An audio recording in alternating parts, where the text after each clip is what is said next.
Hey, Cardinals fans, welcome back to the Redbird Rundown. I'm Andy here with Matt, Jonathan, and Scott. And if you're enjoying the show, please share us on Spotify and Apple Podcasts. You can find all of our social media links in the episode description, and you can also watch us on YouTube.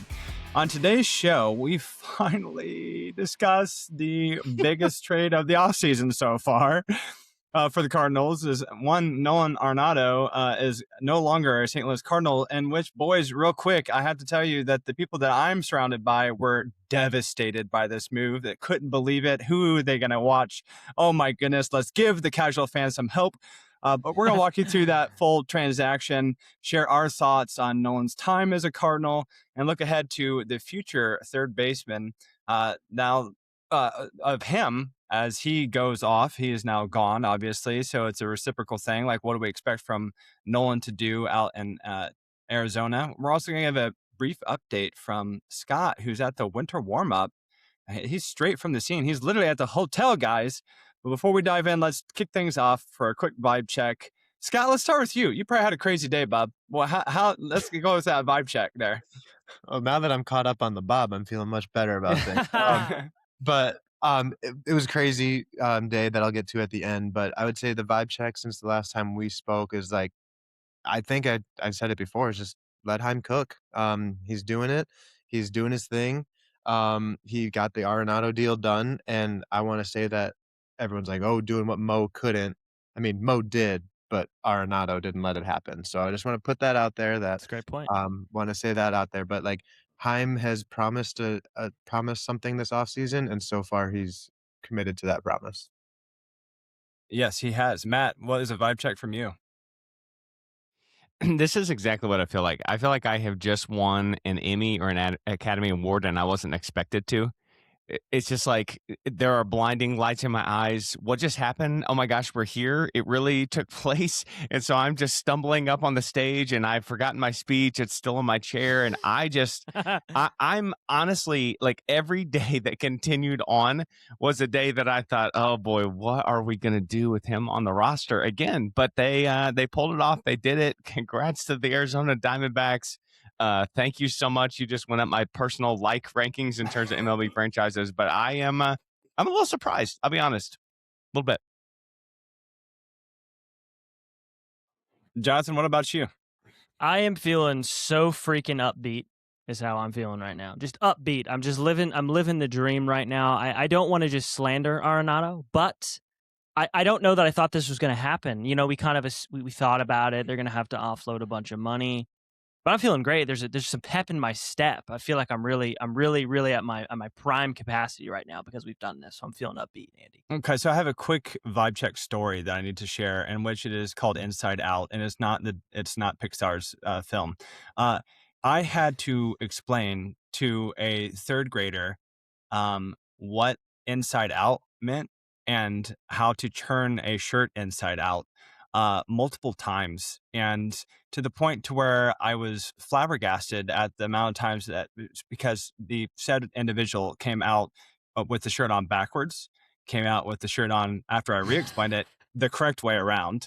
Okay, Nice. So then I was like, I'll just show a video of what Inside Out means, which if you YouTube that, there's a strange old man that I found is the first second hit on YouTube. Boys, it is wow. It's a strange video. Okay, so that's the vibe check.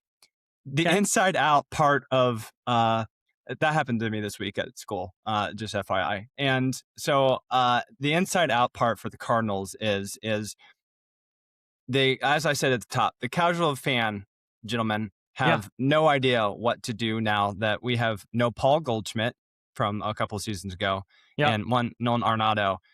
They're just like, well, we were hoping, the Cardinals would do well this season, but I guess not. And, I was like, I had to say, hey, guys, Nolan Arenado has been below average for the last 2 years. This is probably a good thing.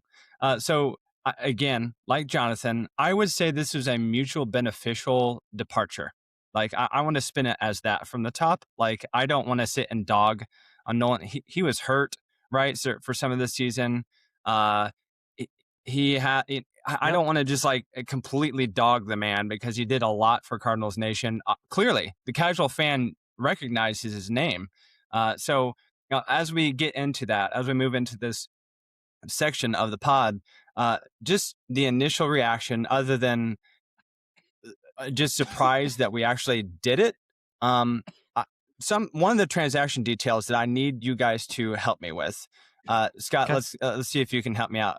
Okay, so the Cardinals give up 32 million over 2 years. Yes, we can't really call this a salary dump because we just like shipped him off with 32 mil, right? Now, the point that I need clarification on is, do the Cardinals still receive something from the Rockies, like $5 million to offset that? Is that a true statement? Yeah, so I believe, if I recall, that 5 of that 32 or 31 or whatever it is coming from the Rockies. So the Diamondbacks are actually getting 2 years of Nolan Arenado for $11 million. And that's kind of the way that I looked at it from the Diamondback standpoint. It's like, Yeah. who wouldn't take that deal? And the Cardinals took a hit of like 26 million then, really, Mhm. in the end, right? Like, Mhm. because of that 5 million. Okay. I just wanted to make sure that I had my head wrapped around the fact that, oh, wait, there's an extra 5 million floating around here. It gets confusing, to your point. It's like where you know those dollar bills you'll see with like markings of where they've been or whatever. All of his money has like Colorado. Now it has St. Louis. Now it has Arizona. It's one of those weird things. Right. So, Matt, let me get your other than surprised that we were able to do this. And I would agree with both you and Jonathan about I am surprised. I am like, sometimes I'll be honest, like, I'm like, what are we going to talk about? Am I going to talk about Jordan Walker again this week? Can't wait for that. But this time I was like, I had like a little bit of like, oh, yeah, that happened this week. So that was exciting for me. So, Matt, what was your initial reaction to this? Yeah, I think there is some element of sadness to this. As much as this needed to happen and for where we are as a franchise and what needs to happen going forward. And so I was just trying to think things that started exciting, because I think Cardinals Nation was really excited to have Arenado in the first place and then just did not end well. I mean, you have something like the Titanic's voyage. Everybody's pumped and ready to go, and then you hit the iceberg and you crash, right? You have the new membership in January. Everybody's ready to go. You're in there, you're pumping, you're hitting hard, and you're nowhere to be seen in February. You have Game of Thrones. What a just tremendous show from the start and then fizzled at the end. And then this one probably hurts more than anything else. You have Albert Pujols with the Angels, right? You're getting this Hall of Famer and through injuries and stuff like that. So it just didn't end the way we thought this was going to end. The Cardinals take these veterans, they continue with these veterans come back for season after season in the red jacket, and that just is not going to be the case with Nolan Arenado, and it's somewhat surprising, and there's an element of sadness in this to me. Yeah, because I would say what series, just through my perusing of Reddit, someone brought up the fact that, like, because people were hating on Nolan pretty hard on Reddit, and there's a couple of people in his defense that, like, look, 2023 maybe a Phillies series. Does that ring any bells for any of the 22? hardcore 22 that like it could have gone so much different for that Cardinal team? What are we talking about there, Jonathan? Help me. Yeah, well, Reddit is a known place for positivity and joy. Yes, So it is. if you want to go out there. No, and that was our lone playoff appearance with all of the heavy hitters. So Goldschmidt that was his MVP year. Arenado finished third, 30 home runs, 100 RBIs. We had, I think it was the wild card series. There was 2 games against the Phillies. They really didn't do much, both Goldschmidt and Arenado. That's famously where Helsley like forgot how to pitch. He had the sore or like the numbness in his hand, and that was our best shot, it turns out. So that's what people are recollecting as well. You know, we did all this and we only got to one playoff series and they really didn't even do anything. Scott, am I missing anything on that, man? Or is that basically what you think? No, I mean, Juan Yepes was the savior of that Juan series, Yepes. so that's kind of where that offense was at. So yeah, I think it was the regular season that turned into, oh, that would have been great just to do a little bit of that in the 2 games against the Phillies. So the Cardinals, obviously, I said that the Diamondbacks received a large shipment of money with Nolan Arenado. The Cardinals receiving back as one Jack Martinez, and also so can I get, first of all, just like snap grades from you guys around the horn? Jonathan, we'll work around and start with you. Can you just Sure. give me a grade of what you think personally? Who cares what the rest of the world thinks? What would you grade the Cardinals and the Diamondbacks for this trade? Uh, I think I've said this before on the pod, but when you're like in kindergarten, first, second grade, you get like an S. It's better than an A. It's like satisfactory. It's like above this. Okay. Mm-hmm. That is what that grade is for the Cardinals. It's an S because it had to happen. It's sad that he's gone. I really do kind of feel like it's rough. His tenure was sort of rough there because there wasn't much of a playoff performance to be spoken of. But we had to get him out of the roster. We had to clear his path so that others could play, Gorman or Weatherholt or whoever it's going to be. So us, it's an S. Satisfactory, above the board. I loved it. We had to do it. For the Diamondbacks, Scott, you kind of alluded to this. You're getting, and maybe a Hall of Famer. We can talk about that maybe. For $11 million, who is going to play probably some solid defense and maybe sell some tickets. This is the only way you would want Arenado in his final 2 years is for $11 million. You would not want to be, footing that entire bill. So I'm going to give them, maybe a B, just because I feel like I have a bad taste in my mouth from he's not necessarily going to provide a bunch of leadership. We've talked about that. We've seen that. He's not going to provide much of a bat unless he has a resurgence. And that's not out of the question. Sure. It's not. We just have not seen it. So I'll give us an S and the Diamondbacks a B from that perspective. Scott, well, let's go over to you. What would you grade it? I think that sounds pretty accurate. Cardinals did what had to be done. Diamondbacks had an opening, and at that cost, when you're seeing what the other third basemen on the market are going at, why not bet on a revitalization from a change of scenery for Arenado? And Matt? Yeah, before I give you my grade, and I just be in the back of your head, be thinking about how many pluses I can attach to this A I'm getting ready to give. But I want to defend Arenado just for a second, right? Jonathan described this in some detail. We got 3 All-Star appearances, 2 Gold Gloves, a 3rd place MVP.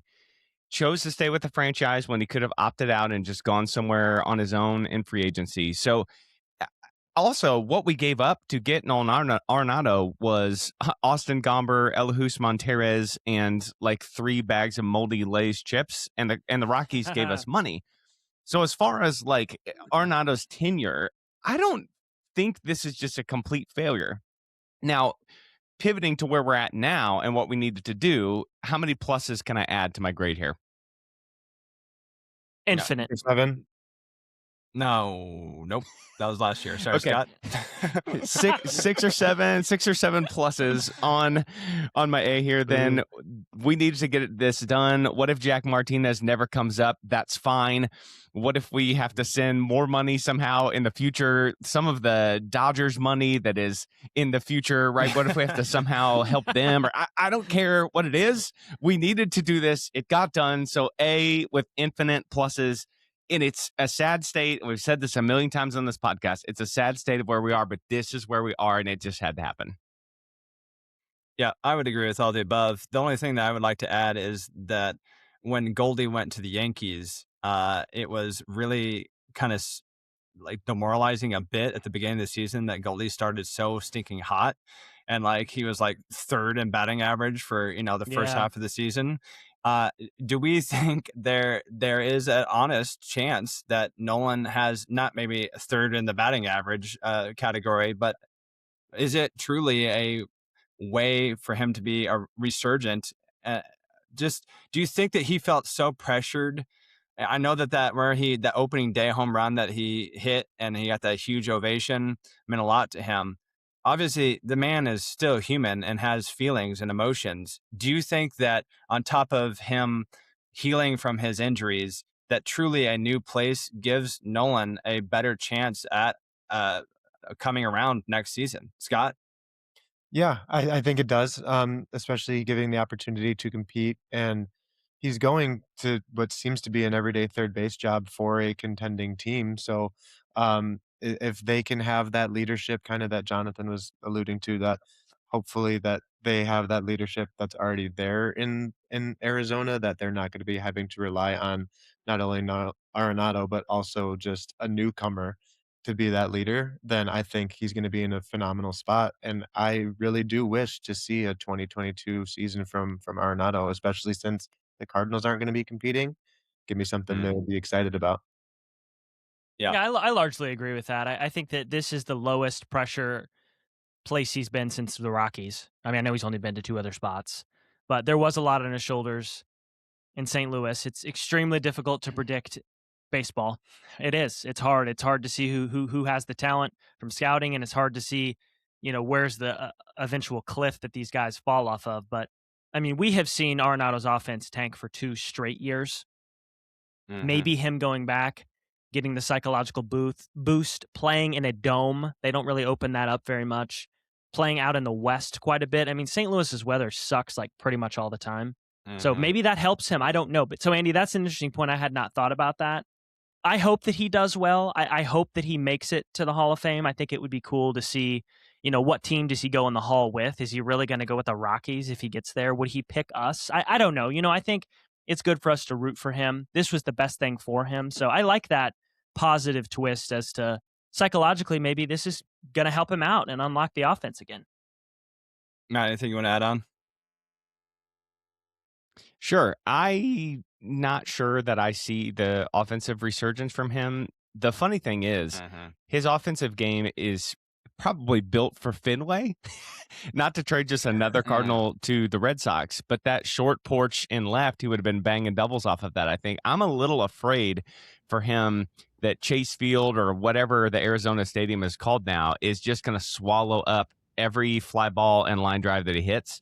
And so I agree with you guys. I in no way hate Nolan Arenado. I appreciate his time here, despite the fact that we needed to do this breakup. So I think it would be great if he had somewhat of a resurgence. I'm really doubtful on it because of age and park factor and things like that. Yeah. So we have 2 things then in the way of the transaction to talk about. First, let's talk about what the Cardinals received, and then we'll follow that up with who is going to fill the spot because we didn't trade third baseman for third baseman. So we received in the trade Jack Martinez. Matt, do you have any initial thoughts about this kid coming up? He's quite young. I personally, before you start, am kind of tired of seeing Heim trade for right-handed and left-handed pitchers. Would love Heim to just yell that there's power hitters next time you see Heim, Scott. Just yell it out there. Just positional power hitters. So Matt, go ahead. Yeah, that really rolls off the tongue. Positional power hitters. Just as we're gonna need to get a hashtag moment behind that. 2026 is gonna be his age 23 season. It was an 8th round draft pick last year, so he kind of needs to do it. From what I'm seeing, big fastball, excellent changeup, 40% whip rate, and really struggles with breaking stuff. So to me, if you have 2 pitches, that smells kind of bullpenny to me. If you can develop more than 2 pitches, maybe you've got an opportunity to slide in the back of the rotation.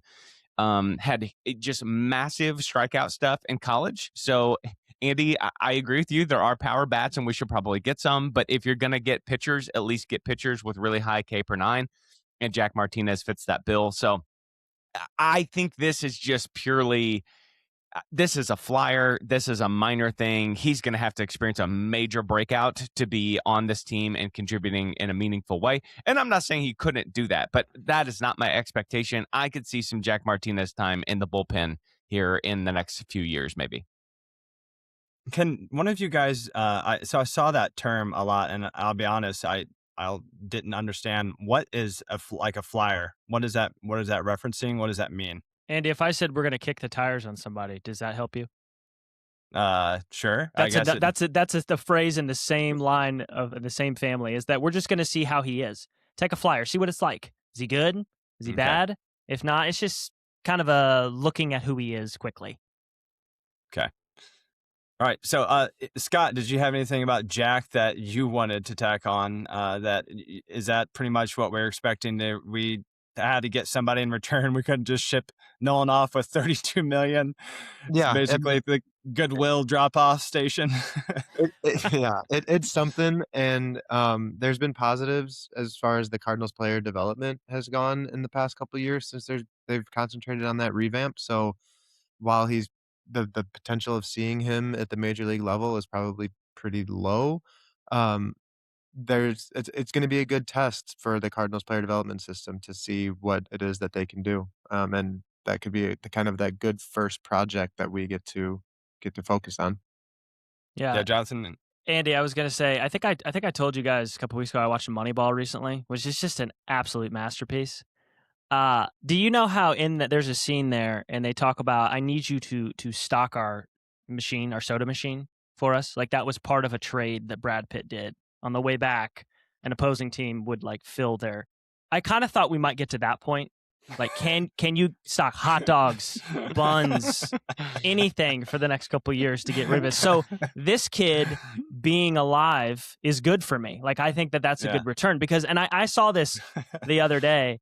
So he has Jack Martinez. He went to Arizona State, okay, which is it's a nice baseball school, and Liam Doyle went to Tennessee.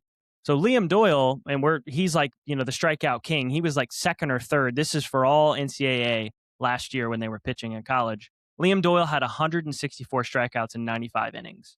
Jack Martinez had 110 strikeouts in 77 innings. So if you give Jack Martinez 20 more innings, does he close that gap? And we're talking about 30 strikeouts between Jack Martinez and Liam Doyle. So I'm trying to paint this as I think it's an underrated return. People are complaining we didn't get much. I think this dude can strike people out. And if you can strike people out, the sky's the limit. I have no idea where you might end up. You may be in the bullpen, to your guys' point, but you may not. I don't know. I'm just saying, Heim, good looking. There's 40 strikeouts, 50 strikeouts between our prized possession and a guy we got off nothing for Arenado. So probably the more intriguing question to ask now is, what are the Cardinals going to do at third base in this coming season?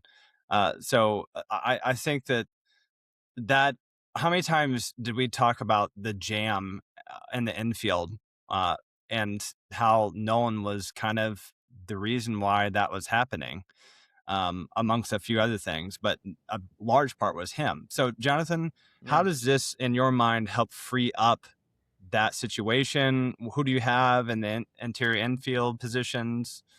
I think the default answer is this gives Gorman a chance to prove something for X amount of time. I don't know how long that is. I don't know how long his leash is or how long Ollie or the front office is going to give him because we've seen Gorman for multiple years now. I know we've talked about Sajasi. I think this is a positive for him on the corner. What I don't want, and this is what I want to spend a little bit of time talking about, is I really don't want Weatherholt to have to play third base. I know that he is willing to, I'm sure, just to get to the show and be on the team. But if he's never played that position, we've already done this before. And I know JJ's probably a capable defender. He's played shortstop. You could play third base. But he's gotten reps at second base. I don't want to mess with Weatherholt. I just want to keep him where he's comfortable. So if we need to move, if we have to keep Donovan and Donovan has to play third, who knows if that's going to happen. I'm just saying, I think it's probably Gorman gets a plus here on this. Sajasi, I don't want it to be Weatherholt because I want to keep our boy safe and comfortable at second base, what he's used to, and just go out there and hit. Does that make sense to you guys? Like, am I crazy there? No, I mean, that's kind of exactly where I put it in Cardinals on My Time, where you can find all other podcasts. Yeah. That's kind of what we talked about, is that it's between Weatherholt, Sajasi, and Gorman. I personally am kind of in your camp, Jonathan, that whether it's you prefer Gorman or that's where you think it's going to go. I prefer Gorman in this case. And actually, Heim talked about him a little bit. I didn't have the audio for that one, but he talked about, and so did Ollie, how Gorman has had these 1,500 at bats, but when you look at those at bats, they haven't been consistent. So this does give that opportunity that, like, yeah, you see that number, so you think you know who he is, but it seems like from kind of current view of where the team's at with Donovan still on the team, that Gorman is going to be that first person to get the chance because the team understands that that runway that was supposed to happen last year didn't. That's a And last year term. Sorry, can't use runway. sorry, Ollie did make sure he said it first in his press conference. He said, I want to beat you guys to say that this year. But yeah, I think Gorman's going to get that first look. It's going to be his more natural position, and Yeah. you're going to have that power from the corner infield. Matt, any differing thoughts? Any differing opinions?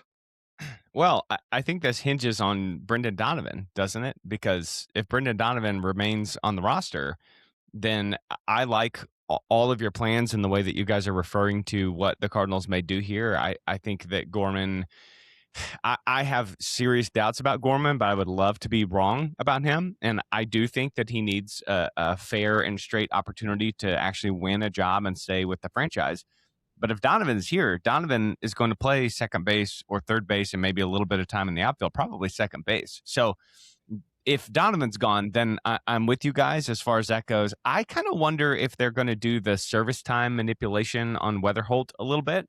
And so we're going to get a run of like Sajaci and Gorman. We're going to see a lot of them at the beginning of the season. I think that that's entirely possible. And I don't hate that. I would love for Weatherholt to be up on day one because I think he's going to be one of the better hitters in our lineup just right away. But as far as that goes, Andy, to me, you said the key thing, which is the biggest log of our logjam has now been cleared. And so the whole roster now makes more sense and falls into better place. And I think that's incredibly important in a season where we've kind of talked about this before. We're trying to figure out what we have. Well, this season, you have got to perform or you are not a part of the core going forward. And so to get that logjam partially cleared out that's a huge thing, regardless of who plays. Yeah. Yeah, I personally want to see. I am done speaking about Jordan Walker and Nolan Gorman. So I personally would love to see Thomas Sajaci have an opportunity. I just would skip right over Nolan Gorman, but I do understand the fact of what you are saying, and in fact, what the most reasonable thing to do is what you guys are saying. You know me, I just like to shoot it from the hip. So I'm Redbird done. after dark, baby. Yeah. So speaking of some of those things, some of the guys that I don't want to speak about, Scott has some. He went to the winter warm-up, which Scott, just feel free to hop in whenever you want. Tell people what the casual folks, what on earth that is. What did you do with your day, and what do you have for us to react to? Yeah, absolutely. So Cardinals Winter Warm-Up is like their kind of end to the off season as they get ready to prepare for heading to spring training in the next month. So it's kind of like a one more rally to get everyone together in St. Louis while it's freezing. It's 4 degrees, I think, right now. But to get the fans together, but also get their opportunity to see the players, staff, coaches, and everything. Like it's a very intimate opportunity. So there's player Q&As with the fans, there's meet and greets, there's autograph sessions. They have kind of open forums over at Ballpark Village. So fans were lining up today at 8:30, and it opened at 9. I got there at 8:30 and it started at 9, and the line was already going down the ballpark. So if there is there any talk about fans not being excited, I mean, I was freezing walking from the hotel to the front of the stadium, and these people were out there for another 30 minutes plus. I think there's going to be that excitement brewing in St. Louis still. Um, so Nice. as far as what I got to do, I got invited over by Carson from the Cardinals media relations team. He invited me to come down and get media credentialed to take part of this. And where the fans get that kind of one-on-one time, or I guess one-on group time, the media gets to actually meet with the players in the ballpark. So we got to go to the actual like interview media room, and the players would come in one by one or sometimes two at a time. And there was probably about 15 of us in there, maybe 20, that had 15 to 20 minutes of just whatever we wanted to talk about, question and answer. Got to take pictures, do all that stuff. So I got to do that today. I was here from 9 until about 4. Got to see probably 10 different players along with Ali and Heim Bloom. So I was able to get some audio with that. And I'm happy to share that with you guys and see what you guys think. Because that's stuff that probably has not been taken in just yet. Now, did you do the reporter thing of like the Jacksonville Jaguars beat reporter did to the head coach? Did you just like praise somebody like deeply? Oh, no, but I will be honest, I was very kind of starstruck when I got there, the fact that I'm Sure. kind of sitting back there. Yeah. So I did lay low for the first couple interviews, but they put Ollie early. Ollie was the 3rd interview, so I'm like, "Oh, man, if I'm gonna say something, I gotta bust out of that shell quick." So I got to see kind of how everybody else did it because I was in there with, Derek Gould, Jeff Jones, and people that, That's this crazy. is what they do for a living, and they're sitting, a chair away from me. So I got to So, experience what they did first. did you feel imposter syndrome at all in there? So 1000% still do. So it is 100% something that I'm just like, I can't believe I'm sitting here. I went up to Carson to say thank you, and I'm just like, thanks. Like I Yeah, just, that's crazy. it's something that I didn't think I'd experience, and I'm very grateful for that opportunity. So I would just like to put out there, of all the 4 of us, Carson, if you ever watch this, I will probably be the least qualified to be inside of a room like that, unless you want some type of meme to come across. So invite the other boys before you invite me. All right, so Scott, let's get into that. Okay, so I'm going to keep the Mason win train rolling from last week. So I've got clips from both Ollie and Heim. So I'll just play those back to back because it does a little bit of Mason's kind of rehab where he's at with that, but then also what the what's coming next for him. So I'm going to share both of those back to back so that we can just talk about them after. Right now, and what's his offseason look like? He said he's feeling better than he's felt in a very long time. As of a couple of days ago, we jumped on a call, and he's in a good spot, man. And this is a guy that's so hungry. That's what you want to hear. It's at the year, and you say, "I want to win a Gold Glove," and you do it. And then you stay hungry and say you want more. That's what you want out of your young core that you're wanting to kind of build around. So he's in a good spot right now, physically, like the knee, and like Vic. The ceiling is so high for both those guys offensively, in my opinion. I don't think we're close to seeing what they're capable of doing. But I do feel like because of the way they're going about it, they'll close that gap sooner than later. And that's what excites me when I said, look, that's what I wake up every morning thinking about. Like, those are the things, both those guys, I think could close that gap pretty quickly. And we're going to see some pretty productive years out of both. So you notice he also brought up Victor Scott unprompted. Yeah. He did that probably 3 or 4 times during his 30-minute session. But I'll let you talk about the Mason Wynn stuff first. But I thought that was very interesting that it was 3 or 4 times that Victor Scott and Ollie's excitement for him came up. So what do we think about Mason Wynn?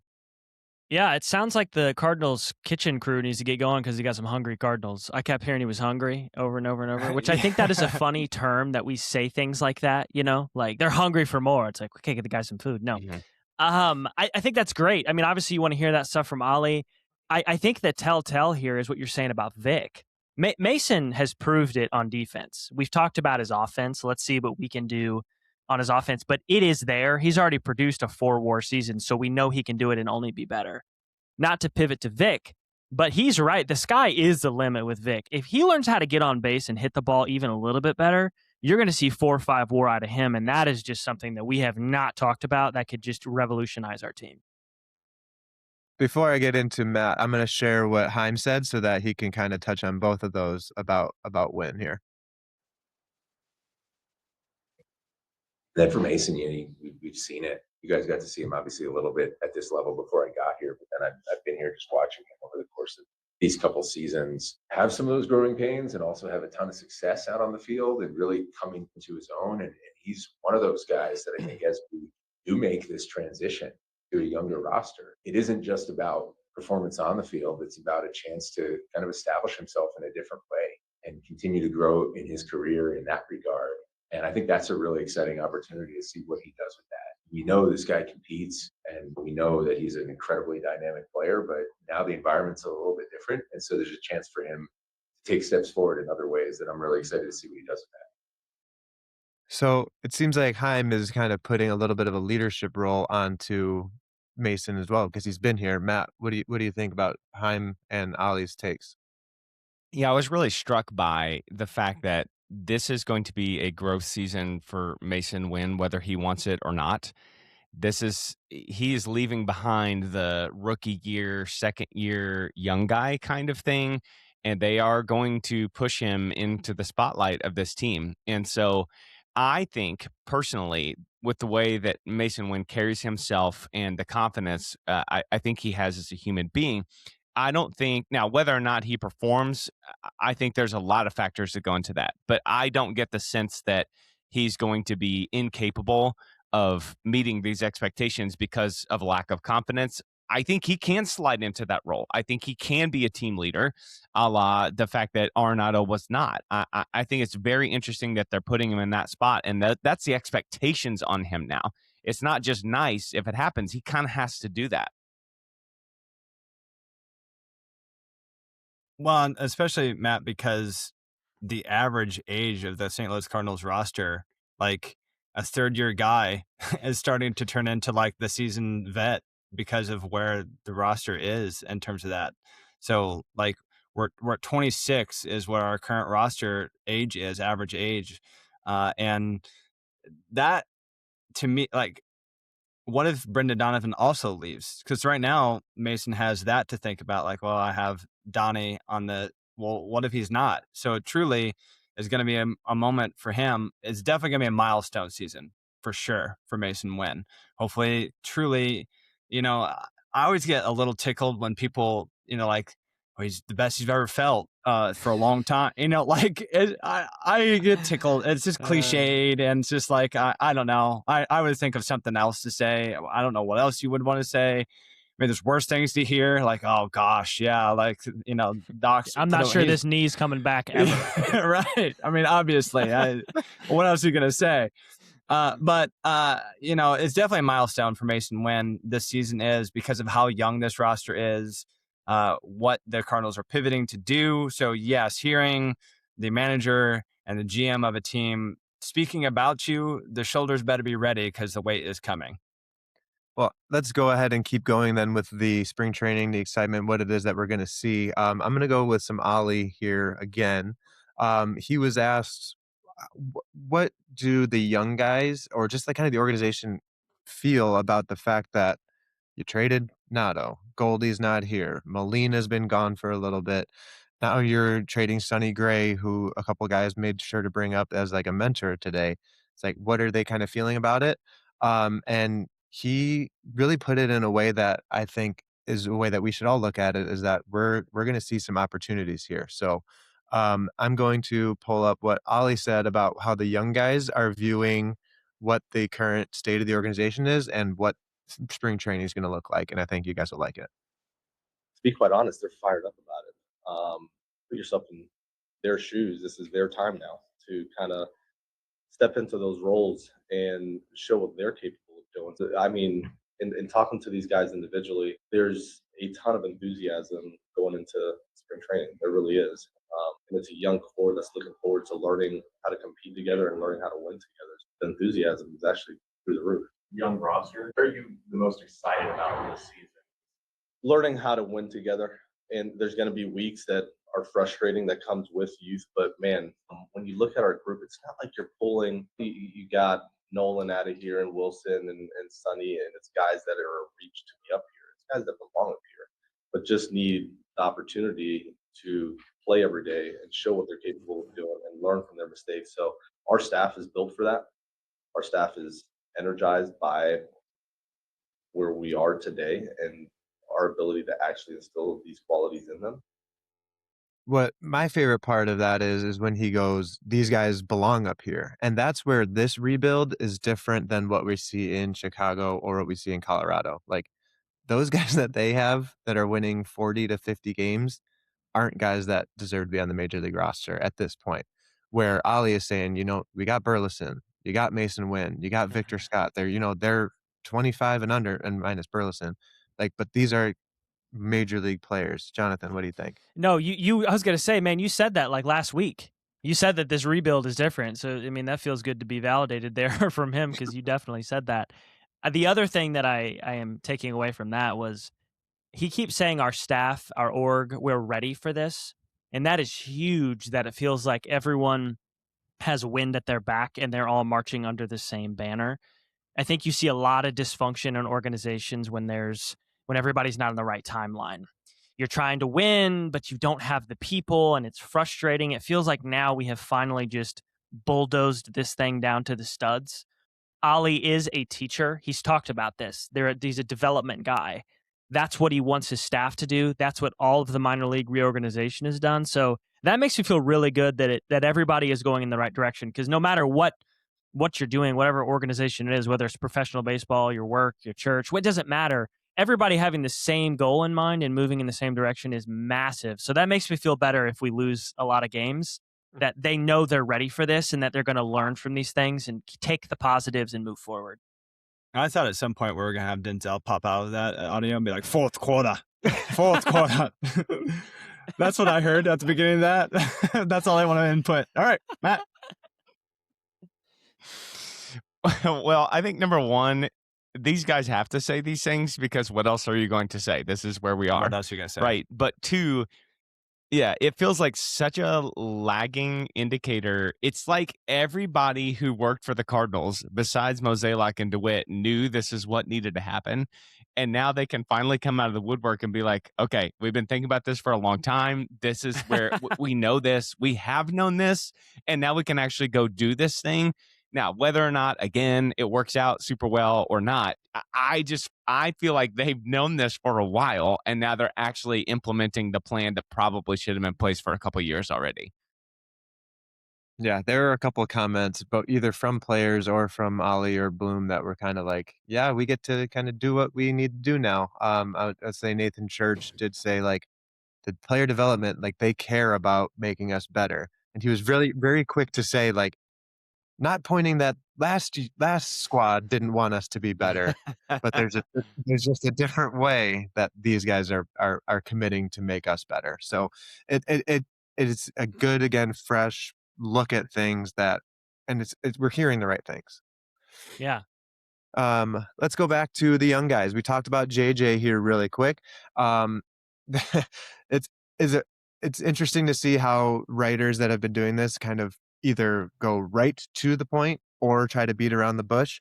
So some were like, so if one of the questions was, if a certain long-haired player were to be traded, then what do you see for a youngster that happens to swing left-handed? Like, that's are some of the questions. Where another question was, do you see Weatherholt having a chance to make opening day? Yeah. And I'll try to find that clip too later, but Ollie goes like, I expected that question to be asked differently, but yes. So that was That's funny. that was a very fun way to look at it, because there was one, again, someone saying one thing and one guy just being like, is he gonna be on the team or not? So this isn't that part, but this is still just talking about, with Ollie talking about what he has seen with Weatherholt and how impressed he's been with him, even just being a young guy, and what he's shown so far. Have you been able to use your all season to learn anything about JJ Weatherholt defensively, like where Patrick Wright did, where Ben Light did, things like that? Yeah, and there is versatility there. His mindset will allow him, in my opinion, to excel at any of those. It's a special mindset. It's one I continue to be impressed with. And in talking to Surf and guys that have had him and been around him, it's just, there's a quiet confidence to him that is rare in young players. It just is. Like, there's confidence, and you can see certain guys there, but there's this, it's different. And it's, in my opinion, is pretty special. I'm looking forward to seeing it on a daily basis. We saw some of it in spring, and the way he carried himself, and we talked what that looked like. But the way he carried himself in that spring, to be your first year out there and be around the big league guys and big league staff, showed a lot about what he's all about. I'm looking forward to that one. All right, confidence around Weatherholt. What do we think? I'm glad he said it. I just wish we had a world where he came out and he was like, I hate the guy. I wish Heim would trade him. I think he's garbage. I mean, that's what you expect to hear from the best talent that we have, right? I mean, I would have not expected anything less for him to say that, because Matt said this many times. I think he's going to be on the team and be the best hitter. Like, I think it's going to happen pretty quick. He feels like he has this talent ready to go. What do you guys think that it's like as a head coach to like have to go up there and glaze a guy on like in front of the media, but like also have critical conversations like any manager has to do? You know what I mean? Like you can't give it a full open door of what those relationships are like to the media. You can't put that out in public. But I would imagine that it's kind of difficult for Ollie. Like they almost kind of get into a mode to where it's just like this is the default answers that you're gonna get. It's gonna be the most PR answers ever because you know that they have conversations that are difficult and tough on professionals, people who are very good at what they do. And they are just like either whatever takes it from them, injury, age, they're just not living up to the ceiling. I just got to imagine that's got to be kind of a weird transition to go up on and sit in front of a podium and just glaze on guys whenever it's just like, well, actually, here's some areas that, because, you know what I mean? Like they're not perennial all-stars, all of them, but they go up there and act like that they kind of are. And I understand that they have to. So it's just an interesting thing for me to listen to a guy have to handle that. Like, oh yeah, they're great. Whereas he knows in his mind, like there's about 10 things that I could list right now that I want JJ to improve upon. Well, and that's another one that I didn't cut this clip, but I do have it if we want to do it, where Ollie talked about where his coaching since he took the job and now like he has been number one is preaching honesty and telling the guys what they need to hear. And Andy, to your point, like that might be behind closed doors where he has to say one thing in front for public. And that's what we heard him kind of say that he learned as well with how he handled the Tyler O'Neill situation. He's like, as a conversation I still would have had, but maybe I would have done it differently to the public's eye. But it's definitely something that you got to find the right balance because you also don't want your players to see you as a phony. That's that OJT, on-job training, baby. He learned it in real time. Let's go back then to the question of, okay, young squad, who is going to lead? We've heard about leadership problems for the past, even when again Goldie and Arenado were there and playing well. So in this case, this is a name that I think we're going to be talking about here pretty soon with you guys too. Anyway, so I thought this was a very good one. We saw some things in Alec last year that were awesome. He's continuing to hone in the strike zone in order for him to truly display his skill set, and when he does it, it's at a high level. So last year was a really good year for him. From a leadership standpoint, he does it differently and it's super effective. His personality is one where he doesn't have to always be the one talking, doesn't have to be the loudest in the room, but he does it in a way where guys listen to him because of the way he goes about his business and how prepared he is and how he goes about his work. So there's credibility when he speaks. So it's different than you would expect from some other guys, but he can hold a room really, really well. So he's one of those guys that we'll look to for that. And then at first base, I'll start with Matt on this one. He goes to talk about how first base is where he wants him actually, and that he prefers him to be out of the outfield. But we've heard before Burleson, and then Brant Brown was very complimentary of him, saying, "Yeah, Burleson challenges me, and I challenge Burleson." So he seems to have that type of like that grinder mentality to get the best out of somebody. So Matt, how do you see him potentially being that leadership, or is Burleson a surprise pick for that role? It was a bit of a surprise, but I have a just a special announcement for everyone. This is breaking news just coming over the wire. The Cardinals are going to be able to close down their Department of Veterans Affairs, where we've got to literally change our 26-man roster to fit in people like Brandon Crawford and Matt Carpenter, who are not ever going to play. Never. They're just going to be there for the veteran vibes. I don't think we're going to have to do that anymore because it seems like to me Mason Wynn is confident. JJ Weatherhold is confident and hasn't been in the big leagues for 1 second yet. And now at this mention of Burley, that is an interesting look behind the scenes, behind the picture, as far as I didn't expect them to be saying Burley. So I feel like, again, we'll see how this works because I just feel like we have to say that with everything about the Cardinals. The variance about what we expect and what's going to happen is so much larger with this team than it has been, but I don't think we're going to have to do the Brandon Crawford stuff anymore because I think we have young, confident, vocal leaders, and that's what you want in a core. Yeah, and this just in, Burley's too slow to play in the outfield, so thank God for first base. I'm calling official like pause on breaking news and stuff like that. There's too much still hanging in the balance. And then when Heim was about an hour late, we're like, is he on the phone with the Mariners right now? Like, Yeah. like, are we gonna have to run out of here really quick? So I'm calling an official halt as a co-host of the show on all breaking news announcements until something happens. So what you're saying, Scott, is there's no more runway for breaking news? And moving on to Heim Bloom. So I thought Heim what we've seen is he's an awesome speaker. He speaks fluid. He doesn't just give quick answers. I think every question he answered was met with a 1.5 to 3 minute response, even if it was something super simple. So the first thing that I want to do is look at where going back to, again, what are the Cardinals doing this year and why have they not signed a right-handed bat? Why have they not invested in a veteran or things like that? And part of what Heim was saying is they just need to understand, again, where the team is going to go in the future, and whatever moves they make now, like, have to also make sense for that. So this is where Heim talks about everybody also being on the same path or the same page with the short versus long-term view. What are the ways you're going to look at the youth? Yeah, look, there is on some level even understanding, and I've tried to be very clear about this, that we are not, prioritizing short-term success over what needs to happen in the long term. Even with that, I think, my mindset is such that you're never going to stop trying to win, and there is some way by which you will always assess where you are by the standings. So that's not going to change. It just also is the case that we can't let that distract us from where we need to go. And, with respect to that bigger goal, regardless of the standings, regardless of what the win total is, you want to see that core continue to take shape, continue to progress. So that question was from Derek Gould, who had asked, like, okay, we're not going to win. We keep saying that, but the goal is to still win. So how are you going to measure success? And that's what Heim said, that it's maybe right now it's not going to be win totals, but at the end of the day, like, we're still going to be evaluated by win totals. But we understand what it is that we need to do. Jonathan, what do you think about that? Yeah, I think he's kind of shadow saying that if we see 500 at bats from Gorman this year and he's bad, he's gone.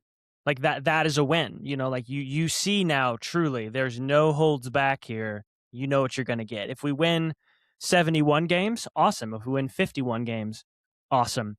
He's just trying not to say we're going to forfeit these games. He just wants to see who we have, because these acquisitions we made, Hunter Dobbins, Richard Fitz, these guys, like, how are they? How do they perform? There's nobody else ahead of them. There's no more Miles Michaelis. There's no more, you know what I'm saying? Now we can really see what we have. Mm-hmm.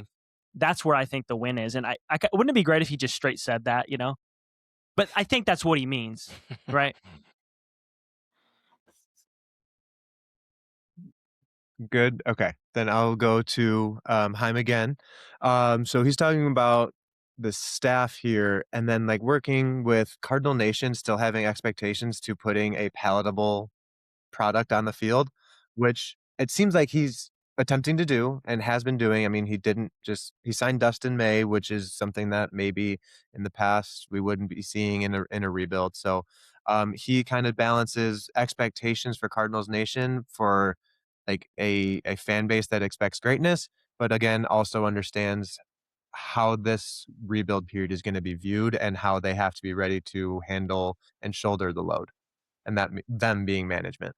Something I try to hold myself accountable to, and I know you guys will hold me accountable to it.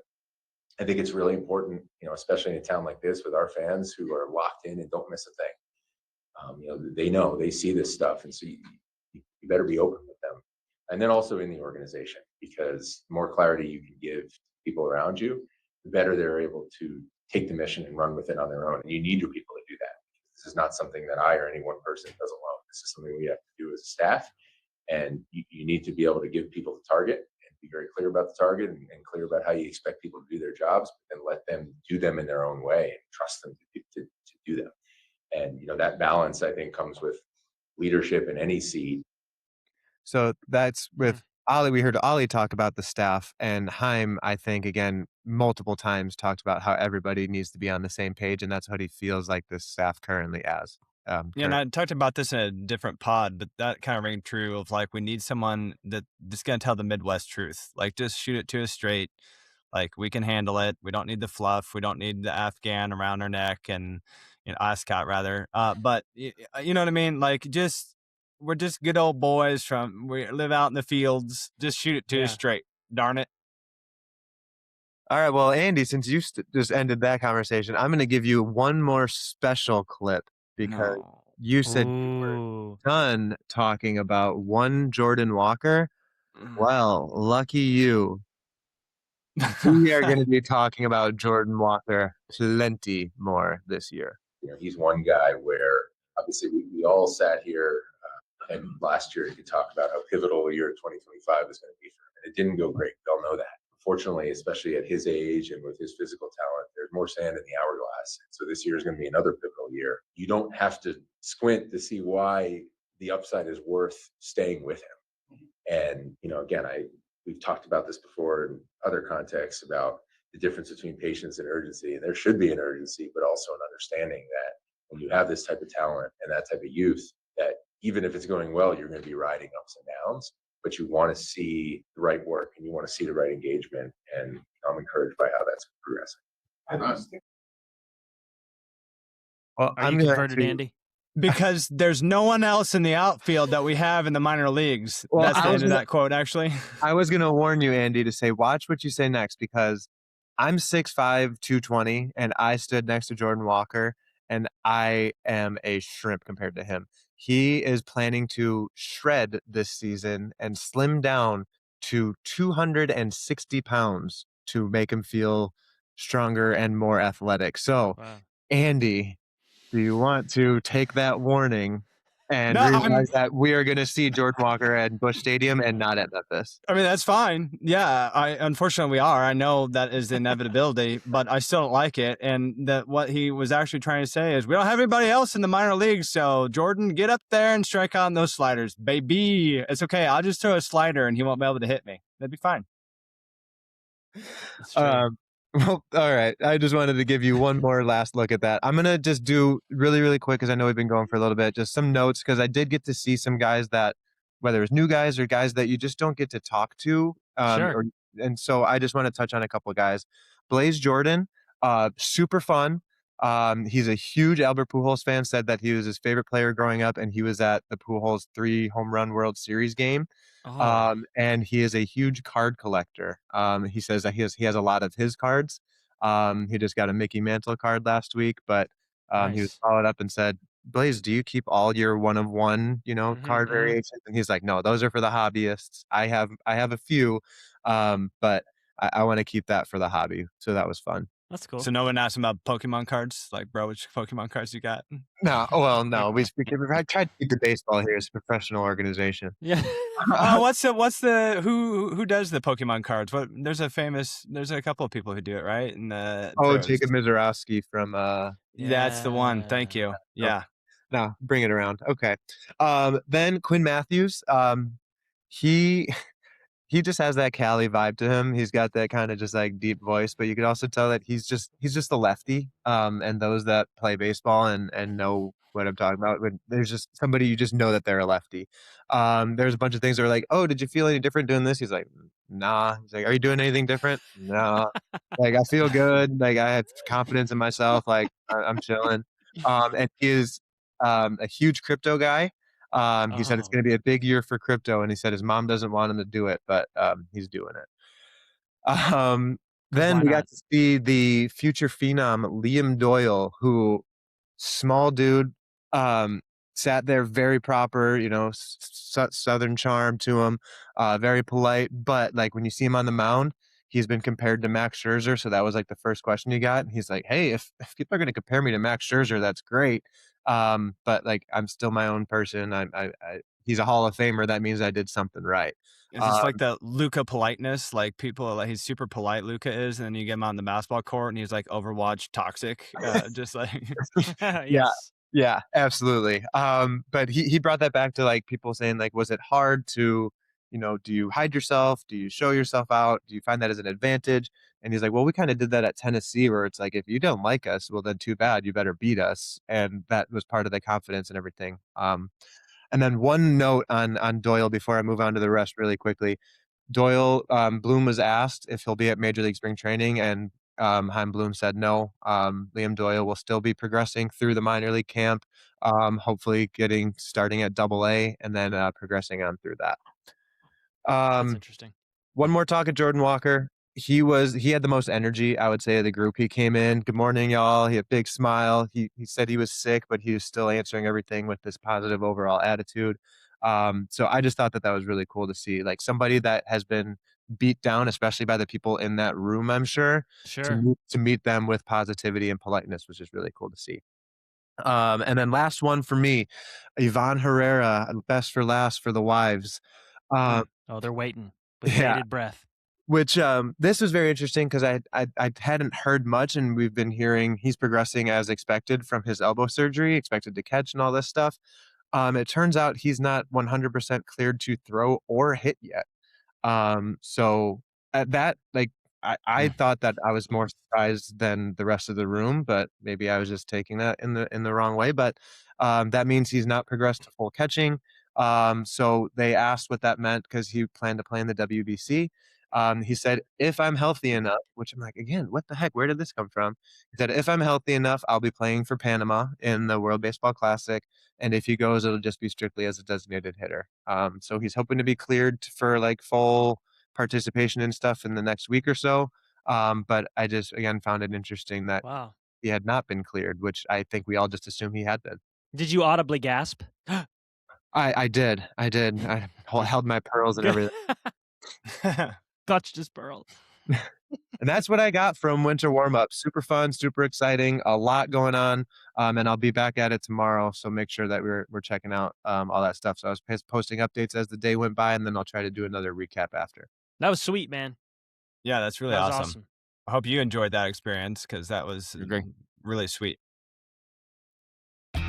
Well, guys, thanks for tuning into the Redbird Rundown, your go-to source for all things St. Louis Cardinals. Be sure to subscribe and review the show. It really helps us grow. Follow us on Twitter, Blue Sky, Facebook, TikTok, Instagram, and YouTube for those latest updates. Keep those rally caps on, and let's go Cards. Fourth quarter.